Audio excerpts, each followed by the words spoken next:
Sparring partner of yours, Artur Beterbiev, he has a fight coming up with Callum Smith, but it's rumored that he already has a deal in place to face Dmitry Bivol in the spring, summer. How does that fight look if it happens?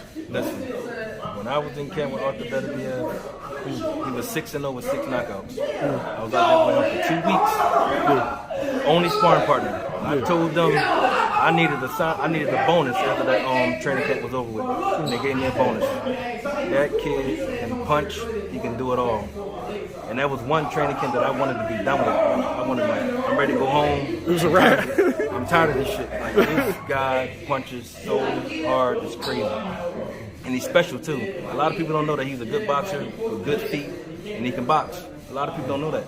I knew who he was before anybody even knew who he was.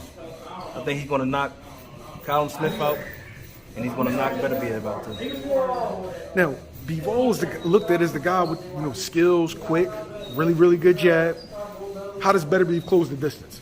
Well, I'm gonna tell you something. I usually would take a boxer over a puncher, but this guy Artur Beterbiev is special. Like, I'm talking about special punching power. I don't see nobody going the distance with him with that kind of power that he got. He's gonna knock everybody out. He's gonna retire undefeated with all knockouts. Now, give the people some insight. You beat Jeff Leese. You've been in there with punchers. You sparred Sergey Kovalev, Joe Smith, Arthur Abraham, Sakio Bika, Jean Pascal, Lucien Boutte. I've been in there with the best. So, Beterbiev punches harder than everybody? Arthur Beterbiev punches harder than everybody. My fighter, Dan Brown, punches hard like him. Yeah? So is that something we can look forward to?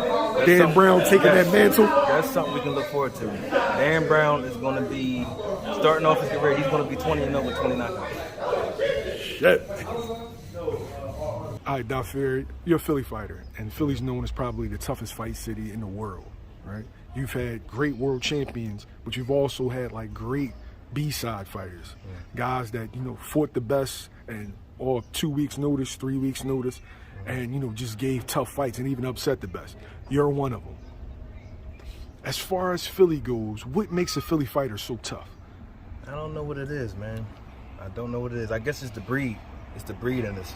How we come up from the old days, the amount of days back in the day fighters. Our skin just built different. We just want that work, and we can fight. It's just all about every top fighter in Philly getting that chance to be with people that's gonna move in the right way. That's all it's about. It's been looked at as they put Philly fighters against other Philly fighters, and it kind of like wears them out, but also like breaks them down. Like, they would have had good careers, but you going in so many Philly wars, or whether it's in the gym or down at the Blue Horizon 2300, that it ruins fighters. Is that something that's wrong with Philadelphia boxing culture? Yeah, that's something that's wrong with Philadelphia boxing culture. It's all about these promoters be trying to pit Philly fighters in with each other because they know they're going to get a great fight. That's just like when me and Greg Hackett fought. I didn't want to fight him. He wanted to fight me. Nobody didn't want to fight me. So he took the chance. I always had love for Greg Hackett, but it's just a Philly thing. All Philly fighters always fighting Philly fighters. It's been like that since the 80s. So that's just how it is. Let's talk about that fight. That was a comeback fight for you, trying to get your feet back wet. What was the situation? How did that fight even materialize? My manager called me and said they said Greg Hackett will fight you on the card. I said, I really don't want to fight him. I can't get up for him. He always showed me respect. I always showed him respect. So he said no, he wanted to fight. So I said, all right, well, let's do it. You know what I mean? But I really can't get up for him. I can't get up for fighting other Philly fighters that showed me love out here.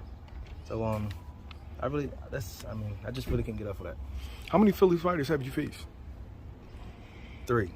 2-1 against them. 2-1. Who was the one that you fell short against? Anthony Caputo Smith. He beat me for my Pennsylvania state title. He was 13-1 at the time. When getting there with another Philly fighter, what are some of the things that they possess? They possess smartness, aggressiveness, power. It's all around savvy. All around great fighter. We got a lot of great champions here in Philly and a lot of great fighters here in Philly. Now, what would you say is harder, the fights or the sparring? Both. I can tell you that I probably had 150-something fights all together. 61 pro fights, 50-something amateur fights, and over 50 training camps. Because the training camps I went in, if you don't bring the work that they want, you're getting kicked out. Simple as that. If you don't bring the tough sparring that they want for their fighters to get them prepared for their fights, you're going home. And I've seen it done before. Now, for everybody that doesn't know, what are some of the camps that you've been in? Oh man, Shit, you had to write down. You had to pull out a list. I'm serious, man. Artur Abraham, Andre Ward, Marcus Brown, Joe Smith, Triple G, Gene Pascal, Sakio Bika, Bernard Hopkins, Malik Scott, Caleb Truax, Eddie Chambers, Bert Cooper, Artur Beterbiev, and more than one time, probably like 6 or 8 times. And that's I got more. All right, so let's play a game. You've been in there with some guys that's either Hall of Famers, going to be Hall of Famers, world champions. Who's the strongest puncher that you've ever been in? Artur Beterbiev, hands down. Hey, you said that fast. You've been in there with some bangers. Artur Beterbiev, hands down. He was 6-0 with 6 knockouts. He's 19-0 with 19 knockouts right now, and he punches hard. That was one of the camps I wanted to be done with, like, cause I was the only sparring partner out there, and he was knocking out everybody. I said they had to give me a bonus after that was done, and they did. That boy can punch. Now, shit, punchers. That's saying a lot. Now, I know he's a 175-pounder, but a lot of guys said Triple G had power that can go up to 75. So, what is it about Artur Beterbiev's power? Like, is it thudding? Is it sharp? Like what? It's everything. And people just think he can just punch. This guy can box, and he uses his feet very well, and he got a hell of a jab. He's going to retire undefeated with all knockouts. So you feel like that fight with Dmitry Bivol, he's going to get him out of there? It stopped me both. Okay. Is the power the same to the body as to the head? Because you know some guys are good body punchers. Yeah. It's everything. I think it's everything. That guy does everything. Body, head, whatever. He's an all-around great fighter.